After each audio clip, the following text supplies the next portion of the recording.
Hi, everybody. I am very excited to bring on a special guest, Courtney Chaal. She is an entrepreneur. She is a human who is very focused on becoming better and better at being human, which I appreciate about her. And she was a former high-level synchronized skater. So I'm bringing her on so that you guys can get into her brain as a skater turned businesswoman. And for all of those moms with these young girls who are very ambitious and very dug into their sports, it will come to an end. And then this will be a glimpse of what's possible, how you can channel your athletics into an amazing grown-up life. So hi, Courtney. Thank you so much for coming on the show. Hi, and thank you for such a lovely introduction of me being focused on being a better human. I love that. I'm going to start rolling with that. Yes. Well, and so you guys know I've had a friend crush on Courtney for quite some time. I've been following her on Instagram. She is an amazing copywriter. She supports female business owners. So of course I've been Definitely keeping track of her and just so many good things about the human rather than just the business professional. So I wanted Yeah. Oh, and I think business just like for me, skating was in athletics, and even I did marching band and played the flute in high school. All of those were just ways for me to learn life lessons and channel. Like there's so much more than just the things that, the activity that it is. Yes, definitely. So would you give us a little background on kind of your athletic history and then where you are Yeah. now? Yeah, so I grew up in Ann Arbor, Michigan, and basically lived in an ice rink my entire life. My brothers played hockey. We had an ice rink in my backyard, I think, when I was like 5, and it flooded the basement. Just have this like really specific memory. And for most of my life, I could skate better than I could walk. Like, I mean, I laugh because even when I was in high school, my skates were like 3 sizes too small for my feet. So I literally couldn't walk in them. But once I got on the ice, I was like, okay, I'm good. So skating was always more comfortable for me. It was such a joy for me. And so I figure skated my whole life. I was just very passionate I just found the sport really fun.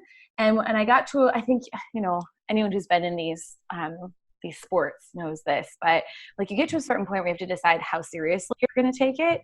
And I hadn't been taking private lessons, and I really didn't want to quit. And really convinced my mom to spend a whole bunch of money to hire my coach, who was actually Canadian national champion Karen Preston, and now I live in Canada, and I have felt so much more respect for her. So I worked with a coach extensively for years. When I was in middle school, I decided that jumping wasn't my thing. So I got into synchronized skating, which for anyone who's aware, started in Ann Arbor. We were the Hawkettes were the original team. So there's a big, long history there. And I really found my groove there. So I skated with the Hawkettes from 7th grade and through 11th grade, made it to the junior level and was on Team USA and went to Switzerland and nationals and all that. And realized at the end of my junior year of high school that I knew it was the end of that level of competitive skating for me. So that's kind of like my story within the sport. And okay, so you're a junior in high school, and was it just a really smooth transition out? Was it? Never. I actually tried out for the team the next year. So it was such a roller coaster. I thought I was going to quit for a couple of years because, and I learned this because I actually got back into skating recently as a 31-year-old, which is super weird to do. Weird in the sense of like, you just don't see a lot of people doing that. And it's a really serious sport. And what I remembered by getting back into it recently is that I have a pure joy for the sport, but the sport itself, I don't feel like nurtured that pure joy. I feel like it kind of smacked it out of me, and not by no one's fault, just like how it's set up. It was such a serious sport, and there were so many rules and so many like, this is how you have to do things. And it just felt really stuffy to me. And I don't think I had the words to explain that back then. I just was like, I don't know. I just know that I'm done. I always missed skating. I've had dreams for the last 15 years that I was skating. Like I missed it so much, but it was just, something wasn't fun about it for me anymore. So it was actually after nationals my junior year of high school. We got off the ice after skating our long program, and I just started bawling because I knew it was my last competition, and I just was so emotional about it. And then I went and tried out for the team the next year, knowing I couldn't let go. And then I did. When I ended up quitting and not continuing on with the team the following year, they actually, ended up doing the program I wanted to do, and they won nationals. And so that was really hard for me to watch from afar, is that like I said no, and they went on to do these amazing things. So it was definitely a roller coaster for I will say, just the missing the skating aspect for probably, well, until now, really. I still miss it, but really a couple of years, it was very kind of like, oh my God, I really miss some big things about it. I didn't regret my decision, but it was hard. And I also went through a massive identity crisis. Like, who am I? What am I doing? What do I like? Who are my friends? It was very, very challenging for me, but I will say, looking back on it retrospectively, I'm so glad that I ended it when I knew it was my time, because I did witness a lot of my past teammates who really struggled to ever let go of it. And I don't know, I don't want to make any judgments, but I think it might have kind of held them back in their adult lives because they just didn't know what else to do with this passion for this sport and all these years put into this sport. Mm-hmm. Yeah. And I see that because gymnastics is my sport. There's, I'm like so deeply rooted in it. It's like, it's a part of your identity. And then when you step away from it, it's kind of like, oh, who am I? What is the world? And so I was like, well, I must coach. That's what I must do. I have to get back in it but it's like, can you then go beyond that and become who you're meant to be? Do you have to let go of something? That's really interesting question. Or just like morph it, right? Because I think I am still who I am. I still love the sport for the same reasons I loved it back then. But adults, it's such a good thing to learn as a teenager or whatever age, that like things don't last forever. And even if you go to the Olympics, even if you do those things, it doesn't last forever. And you see that, what do they call it? The like gold medal depression, when people win the Olympics, all of a sudden they're forced into that crisis. So it's something you have to deal with at some point, no matter what. Even if you do become a coach, even if you do continue on with the sport, there's going to be a shift and these sports are so hard on your body. I actually have scoliosis now and some issues with my hips and my back. And I wasn't even that intense of a skater compared to a lot of really, really highly competitive skaters. So, it's about kind of learning how to morph your identity, which to me as a business person is something I'm doing all the time. Like learning to change your identity, I think, is a lifelong skill. And once you do it once, you realize it's okay. You're going to live through it. And so it makes you a lot more adaptable in the world. Yes. So, and you've had a couple of rough spots in your life. And I remember reading that when you were in college, 4 members of your family passed away. Yep. Mm-hmm. And so, so you've had the first transition of I'm a skater. That's my life. Okay. Now I'm not a skater. Who am I? And then it's, you end up in a spot like that. How did that change your life going? Yeah. Well, it was like, so I'm stopping skating. I'm 16 years old, going in my senior year of high school. I had other things. Like I said, I was also very dedicated to band and marching band. So that was a very, very similar. I learned a lot of life lessons from being in that kind of activity as well, even though I don't play the flute anymore. And then it's that transition out of high school, going to university. And then the summer after my freshman year of college, my stepdad died. And then it was very dramatic. And then about a year later, my uncle was killed by a drunk driver. 3 months later, his mom, my grandma, died from complications from MS and also a broken heart. And then 6 months after that, my grandfather, the father and the husband of the 2 who had passed away, died of pancreatic cancer. And so that was all of 4 of those deaths happened between the ages from 18 and 21. I had just turned 21 when my grandpa passed, and I was a senior in college. So for me, from the age of 16 until the age of 21 and graduating from college, and then after college, I moved to France. So like it was there was very little consistency for me.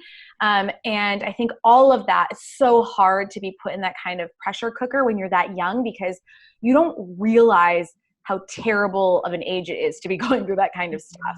I don't know any different, but I do know that it's because of that I was adaptable. It was because of those things and the way I reacted to them that I decided to move to France, that I decided to start my own business, that I was put down that trajectory. Because if I had just kind of kept doing the same thing I was always doing and stayed with the same friends, which a lot of people I know did, and it's no judgment on that, I just saw a lot of people being really scared to be in life. And I just didn't want that to happen to me. And I think death has a funny way of forcing that into your face. So I think I was in a kind of permanent existential crisis for about a decade. I'm feeling much better about it now. I think my 30s are going to be great. But it took me a while to realize that, wow, I've been through this. I mean, even as I'm saying this right now, it was just constant. It was just constant change. So yeah. And change is, something that you see in successful businesses. They roll, Yes. They roll with it. They move, Absolutely. They pivot, Constant. Yeah. And those who stay stagnant. You're either growing or you're dying, essentially, right? Like you have to choose one or the other. You don't get to be stagnant. Mm-hmm. So you were forced into that, all this change to finally go, okay, change I can handle. Yeah. And I do like change, and I embrace change. I think when tragedy strikes, or when, let's say, you're at the end of, a skating career in gymnastics or whatever that is, at the end of college, the end of high school, whatever that is, you can either choose to kind of hold on to it, or you can choose to embrace the excitement that is life. And for me, the lesson I took from that, and that's just kind of based on my personality, is I'm going to make the most of my life, and I'm going to go out there and I'm going to do all these things, because life's short and I don't know how long I'm going to be here. And so that's kind of what woke me up.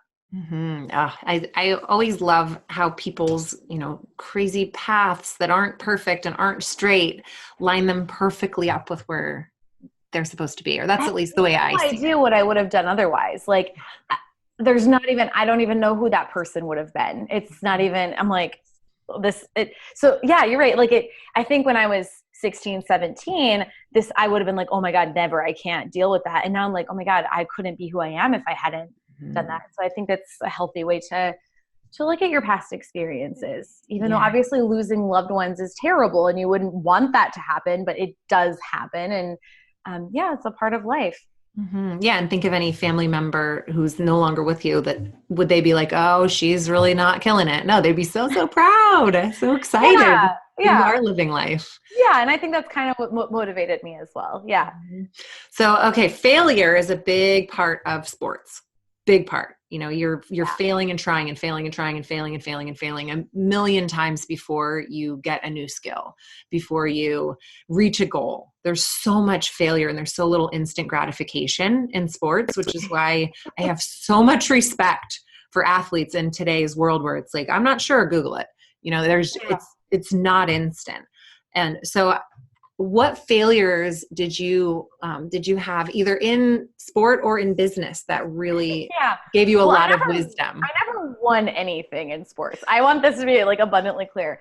I have so many bronze, pewter, silver medals, a lot of 7th place finishes. Never won a gold medal in my life. So part of that is interesting, because part of me, I think I held myself back from actually wanting to win. So I kept myself just under so that I wouldn't be disappointed. So that's a whole other psychology to get into. But also, I didn't have this, like, I have to win the gold medal thing that I wanted it. I thought I wanted it. And again, it's a lot of like assessing my own psychology and how I hold myself back. Because I did this with college too. I only applied to colleges I knew I would get into. So this is, something I've been working on for more than 10 years now, after realizing that. And a lot of those things I did after family members passed away, realizing, oh my God, I'm holding myself back, is I went for a job on campus that was like the most prestigious student job on campus, and I got it. And there was only 8 people hired after like over 100 applicants. And I went after going for this opportunity to live in France. And then I went after starting my own business, and I'm currently going after a goal to have $1 million business. And so I'm much less afraid of declaring I want things now, and actually going after things I'm not sure about. But this goes back to me being, when I was a baby, my mom always talks about how I didn't like learn to walk like a normal baby. I would not let go of anything until I was 100% sure I could do it on my own. So I didn't stumble, I didn't fall, never. And I think that's really dangerous. I think that to go to failure, I don't even like use the word failure sometimes, because I try to avoid it so much that it's not even a possibility. And so I think learning to see, even just, okay, maybe not calling it failure, but calling it progress. Like you have to do those things. Maybe I eventually obviously did learn to walk. Still did that pretty well. Or at least skate. Yeah. And I started running a little bit after skating too. So I ran a couple half marathons. So I'm like, I think I'm okay with my legs. But I think I would have learned faster if I had just gone for it, right? And I can see that playing out in other areas of my life, which I just feel like is some really innate, deep psychology, right? If I was doing that as a baby, like where's that coming from? So I feel like what I've learned is to embrace admitting that I want things. Because my way of avoiding failure was just saying I didn't want it anyway. Mm-hmm. So I think that's a little bit different than I think how a lot of people face failure, is they want it and they're afraid to try. I just wouldn't even say that I wanted it, because I didn't want to have to deal with not getting it. So I've learned that all that's just a bunch of fake story. Like that, none of that's real. What was I afraid of? People would judge me. Like nobody cares. Like nobody cares that you didn't get a medal you wanted. Like they genuinely don't. And if they do, that's about them. It's not about you. I mean, they need to deal with their own stuff. And that's where you do see sometimes in these sports, parents really put a lot on their kids. But that's about the parent like living vicariously through the kid. And I think that one thing I'm really happy about is I didn't have that. But yeah, I've had to learn how to admit that I really do want something. Like I really want it and I really want to go after it. Mm-hmm. And then you have to actually risk the failure. Yeah. And then you actually, right. Yeah. And that's something, in my business, I can relate to everything you're saying. I think a lot of like probably 80+% of my clients are similar in that they're going to perfect it before they go to the medium beam, before they go to the high beam. And meanwhile, there's some kid just like flinging stuff on the high beam. This is why I was terrible at jumping, because we had the harness, right? So Karen, my coach, would put me in the harness and I'd do an axle and she's like, I didn't do anything. She's like, I was holding with my pinky. But take me out of the harness, I freak out. So that, again, a big mental hurdle. Look, for anyone listening to this who's like, wow, I'm really dealing with that. I'm going to be honest. I didn't handle it well as a teenager, but as an adult, I've been able to see, wow, where else is that showing up in my life, where I freak out and I let my mind stop me from jumping, from taking a leap, like literally from taking a leap. And so it's okay if you don't solve the problem now too. Like this is a lesson you can learn over the many, many years of your adult life. Yes. Oh, that was what stopped my career too, was that fear and that holding back. And so that's literally what I specialize in now, which, again, those weird roads of failure and things not going well. And now I'm like, girl, 12-year-old who can't go backwards. I get you. I am you. Yeah. Let's hang out. And I still don't want to jump in the air on ice skates, honestly. I give people so much credit. And I think I want to just add another piece here, which is like, if you're really not enjoying doing something, that's something to listen to as well. Like, but if your goal is to compete at a certain level or do things at a certain level, there's just things you're going to have to do. And you have to make a decision. Am I just going to like deal with this and accept it as a part of the process, or am I going to not do it? And it's totally okay either way. But if you're going to go in, you got to go in 100%. You can't be 25% like, well, I can always fall back on this. Like, then you're not committing to the goal. Yes. Yeah. So it's, I love how you're kind of setting it up, that there's this, you give yourself permission to succeed, permission to put it all out there and maybe still end up with the bronze, but you put it out anyway. Yeah. You say, I want the gold. I want the Olympics. I want the national team. I want the college scholarship. dang it, I want that school. And you know that maybe it's not where you're going to end up. And I didn't end up at my dream school. I didn't, but I have the dream career. And so it's like, but why not? And you probably had the experience that was right for you. It was so much better than I would have had at this huge school. I ended up at a little school where I know my professors, and it was perfect for me. It was perfect. I had the same experience. Yeah. I love that too. I thrived on that. Yeah. And you get what you need, I feel like, and maybe whatever, if it's true or not, it makes me feel good. So I figure it's all working out. If you want the big things, you can't do the minimal effort to get there. You can't. And this was me, as I was like, well, I'll do 80% effort, but I want the gold medal. Well, 80% effort isn't going to get you the gold medal. You have to look at what is required for, and gold medal can be kind of a analogy for a symbol for anything, right? If I want to make $1 million in my business, I need to actually plan for like 2 million. Why don't I make the effort for 2 million? Then 1 million becomes more of a sure thing. It's not a sure thing, but it's more of a sure thing. If I'm going to plan for 1 million and I make an effort for like $500,000, I'm probably going to land at like 300,000, right? So I think you have to think about, are you willing to put in twice as much work as you think is even required for the effort?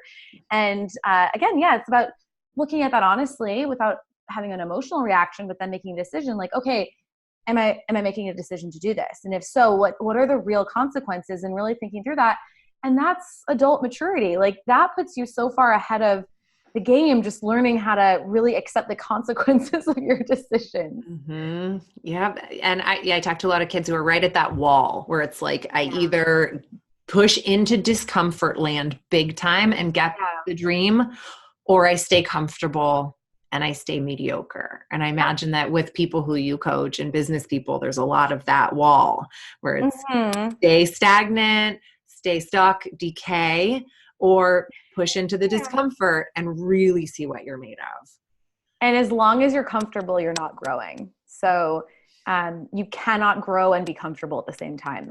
It's an oxymoron, because the definition of growth is it's outside of your comfort zone. So that's a good lesson to keep in mind. Again, for everything in life, relationships, everything. Yeah. You can have anything you want in this life, I believe, if you're willing to be uncomfortable. Yeah. And if you're not, then you're not going to be comfortable anyway, because you're not going to be happy with what you're at. So everybody, discomfort is the key. If you can handle it well, then you're good to go. So you wrote an article about how to stop feeling like a fraud. And I've talked to quite a few skaters actually, who will have thoughts that come up like, I'm not good enough. I'm not good enough for this coach. I'm not good enough for this team. I'll never be good enough. And I felt like your perspective on that applies. I love this because I always thought I was the weakest link. And I probably was in the bottom half of my team, right? In terms of skills. That's such a great question, because asking me to apply what I now know on like 16-year-old Courtney, I'm like, wow, I really could have helped her. I think the most important thing to know about feeling like a fraud is everybody feels like a fraud. Especially if you're a teenager. Like one of the greatest realizations I did have in some aspects of my life as a teenager is all this anxiety I have about myself and like how I'm showing up and do people like me and everyone else is thinking the same things about themselves. They're not thinking about me because I'm not thinking about them. So I realized, I can just like let that go a little bit then. And doesn't make it just, okay, now it's gone, but that really helped me to not care so much about what other people thought.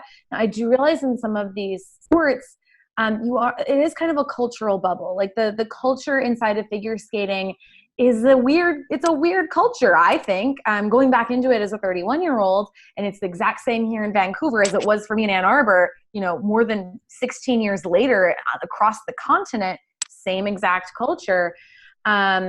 It triggered all those feelings again of like, people are judging me, people are watching me, people are like making fun of me.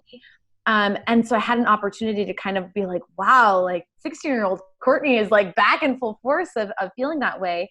And so just practicing, there are people out there who appear kind of fearless. And I always kind of like to imitate them. Like the people, and I'm not even talking about the really good people. I'm talking about when you're at like a skating practice, there's always a couple of people who, like, they're not the like most graceful looking skaters. They, they struggle a lot, but they're out there and they're practicing and they're doing like all the repetitions and they're going for it. And some of those girls are the ones that outpaced me in their skill set, because I had more of a natural maybe look than they did, but they worked harder than me. And they were willing to look a little bit, quote unquote, silly. Now, who cares if I thought they looked silly? Like, that's my problem, that I thought they looked silly. They worked their butts off and they actually, excelled where I didn't. So that's another good lesson for me was, wow, how much did I hold myself back by fear of looking stupid? Mm-hmm. That I think is a huge thing for skaters. Mm-hmm. That probably the number one thing I think that holds back the confidence is that people are looking at me, because they actually are in skating. That's the they are. And there's like parents up at the window. I mean, there's a lot of people looking at you. It's really annoying. I really don't like it. Yeah, in gymnastics, I'm like, no, they're not looking at you. In skating, no, actually, they really probably no, everyone is actually watching you. Yeah. And when you can be at peace with that, that's when you can be free to thrive. So much power. Think about how many areas in life that applies. Public speaking, speaking your mind to people who might not agree with you. There's so many areas of life. If you can kind of accept that and accept that you have no control over them and that's 100% their problem, whatever they're thinking. All you have control over are your own thoughts, your own actions, your own behavior. Wow, that is the most empowering thing I think you can do. Mm-hmm. Yeah, we have a saying in my online community, that's not my monkey. But that monkey you're carrying on your back is actually your mom's monkey. How much she's spending on your gymnastics. Your monkey is just go get your skills. Yep. That's her stuff. You don't have to carry it. And so important. Yeah. Yeah. Why carry everyone else's monkeys around? It makes you skate like a weirdo or not. And a lot of athletes have a sibling in the sport too, right? And so that can get really messy with the emotional stuff, where I know there were a lot of sisters, a couple on our team that you'd be like, one sister was always being compared to the other sister, and they had different bodies and different ages and different, different passions and different everything. And my brothers were that way in hockey, and it's like kind of a different sport, but still, one always being kind of compared to the other one. And especially if they're close enough in age that they are, at a similar level or on the same team or something like that. Just remember, it's not all that is your territory, is your own body, is your own mind. And you can decide how you're going to react to what's going on around you, and no one else has control over that. And likewise, you don't have control over how anyone else is acting. I have a friend who says you just stay in your own hula hoop. If you're in your hula hoop, you're going to be fine. You cannot control anything outside of that hula hoop. So why bother? Yeah, don't waste energy. Stress yourself out. Yeah. So I like to talk about support squads. So, parents, coaches, partners, I know my husband is a huge support in my business. He's always over in the corner being like, oh yeah, you're going to fail. Sure. Just like last time. Okay, whatever. He believes in me so deeply that I'm more able to believe in myself. Who was your support squad growing up? And then who do you have now? Yeah, growing up was really my mom. She was so encouraging, and she was so like, God, it's really interesting to reflect back on. She was very involved, but she was not living vicariously through me. And she was always like, whenever you want to stop, you can stop. You want to keep, whatever you want to do.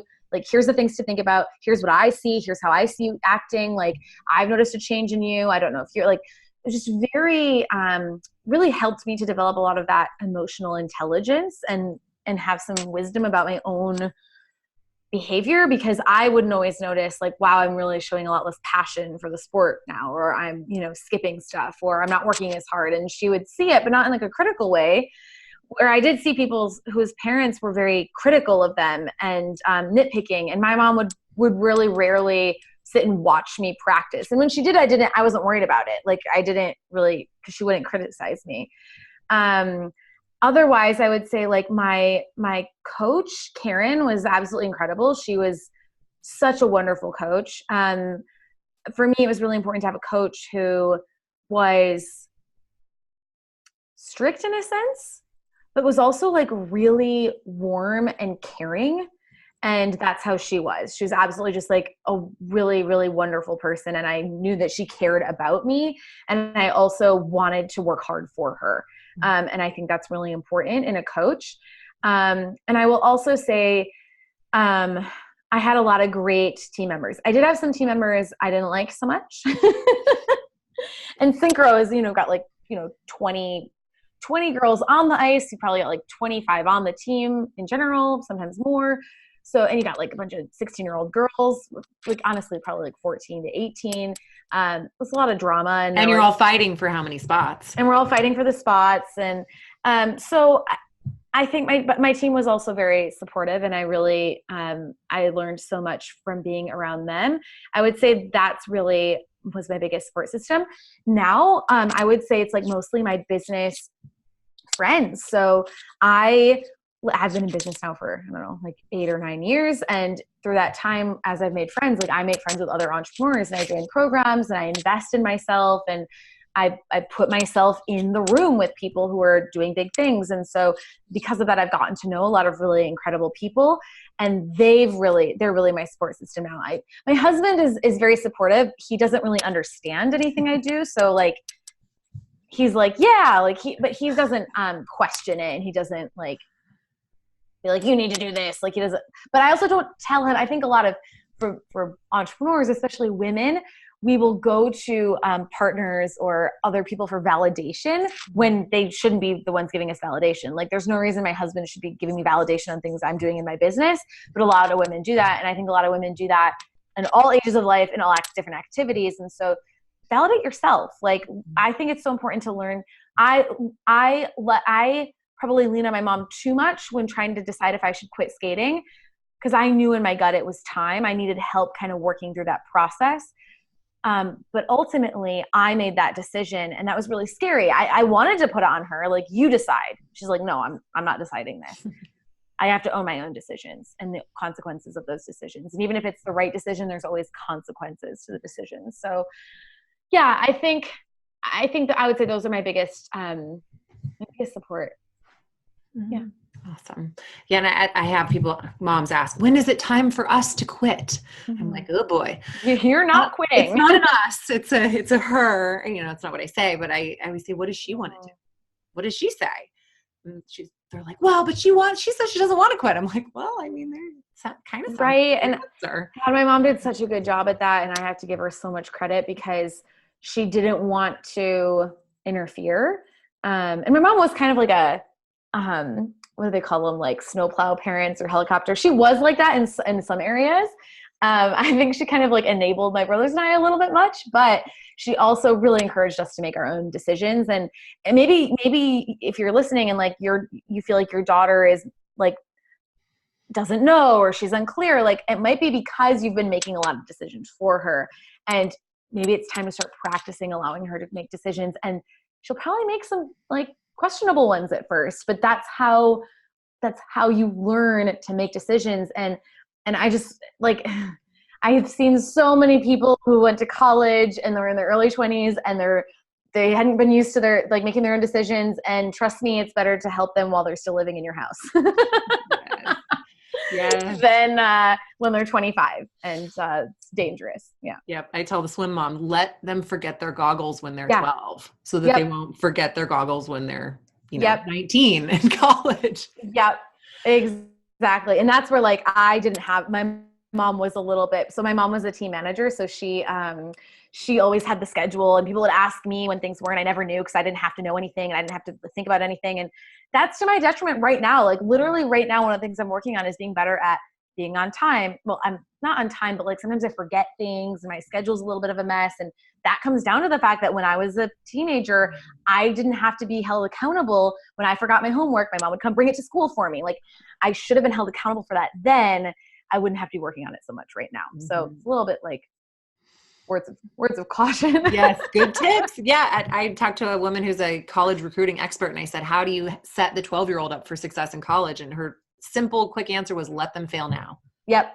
Let them fail now so that they realize that they'll get through it. And then they start making better choices. They going off to college is scary enough. You don't need to add in like I remember the first time I went to the grocery store when I was a freshman in college. I cried because I had no idea what to do. I thought that like when I bought like a sandwich, all the sandwich stuff would be in like one place. You know what I mean? Like it was organized by meals.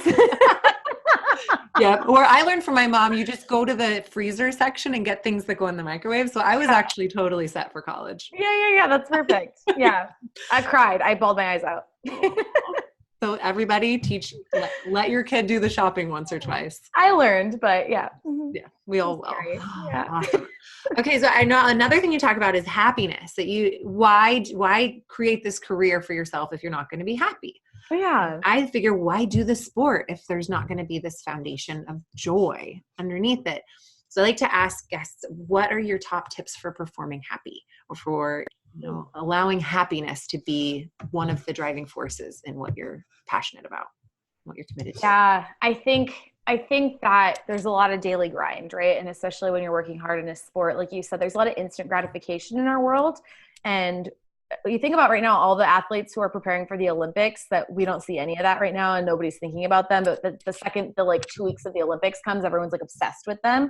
Oh my God, I want to do that. Like, yeah, they've been like busting butt for 4 years more, but like really, and so I think remembering always what is inspiring you to go after this goal, for me right now in business, the way I keep myself, and I don't think the goal is always happiness all the time.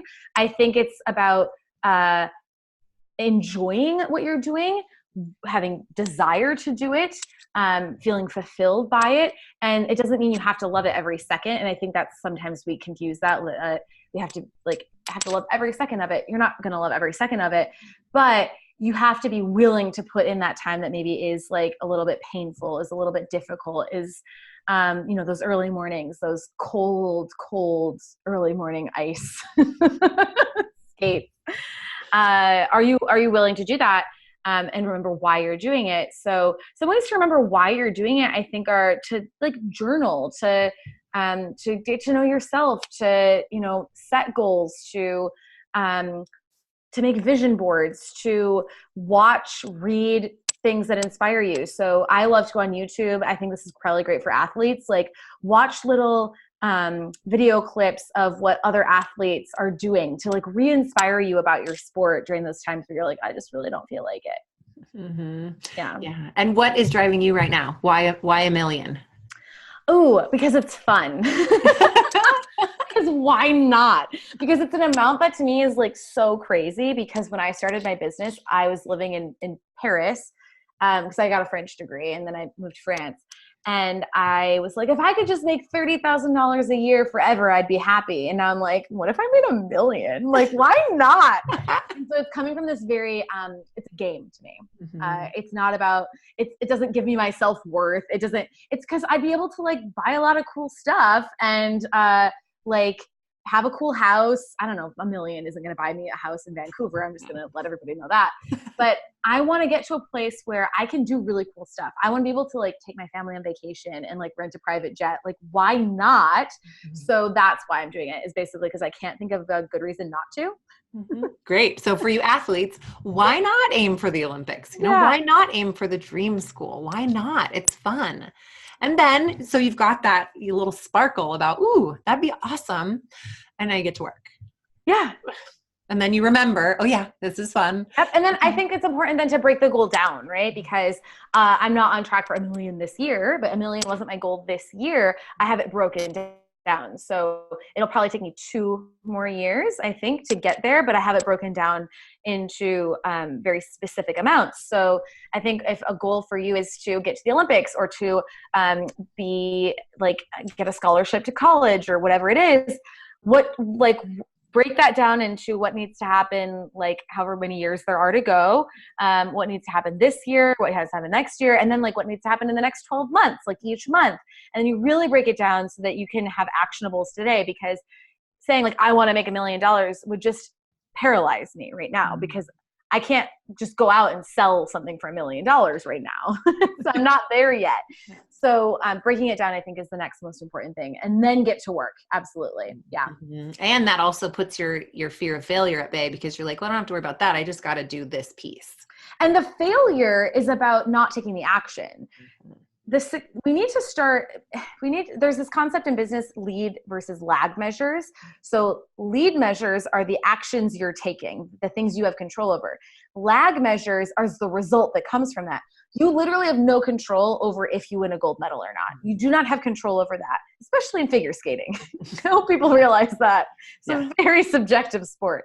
And also, like, who knows what could happen? Like, there's so much luck in that. Like, that during that week, if you have an illness and someone else doesn't, I mean, like, there's so many things that come into play.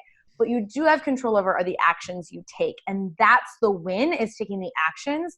The result will come if you take enough of the actions. The likelihood of you getting the result will be there. But taking the action every day is the win. So don't wait to get the gold medal to feel that way, because nothing external outside of you has control over your happiness. Only you do. So if you learn to be happy without it, and it becomes a game to you, a really fun game to play, that's great. But if it's for you need this achievement to validate yourself and to feel good about yourself, or to feel loved by your parents, not a great motivation, my friends, not a good motivation to do that. So find those things from inside of yourself, and then yes, go after the big stuff, but only when you have a sense of detachment from it, because that's when you actually are less susceptible to injury and to getting sick and to having all these dramatic problems, when you're approaching it from this like very lighthearted sense of fun. Amazing. Oh, well, Courtney, it has been such a pleasure. I know there are girls that are definitely going to be inspired by this and hopefully learn from your mistakes and mine. Hopefully. And I moms. make them for a reason. Exactly. Yeah. And everybody, please learn from our mistakes so you don't have to make them yourself. And then that little teeny sliver of life that is sport can skyrocket you into any life that you want to create for yourself. You are absolute evidence of that. You have so much time. Like, we all have so much time. Like, you have so many things. You have no idea where you'll be in 5-10 years. So yeah. Yeah. So dream big. It's a ride. Yeah. Amazing. Thank you for having me. It's been such a pleasure. If you have an idea for a service-based business or an online course and you want Courtney's beautiful mind on your idea, then make sure to follow her on Instagram at Courtney Chaal, or go to her website, courtneychaal.com, and Chaal is spelled Chaal.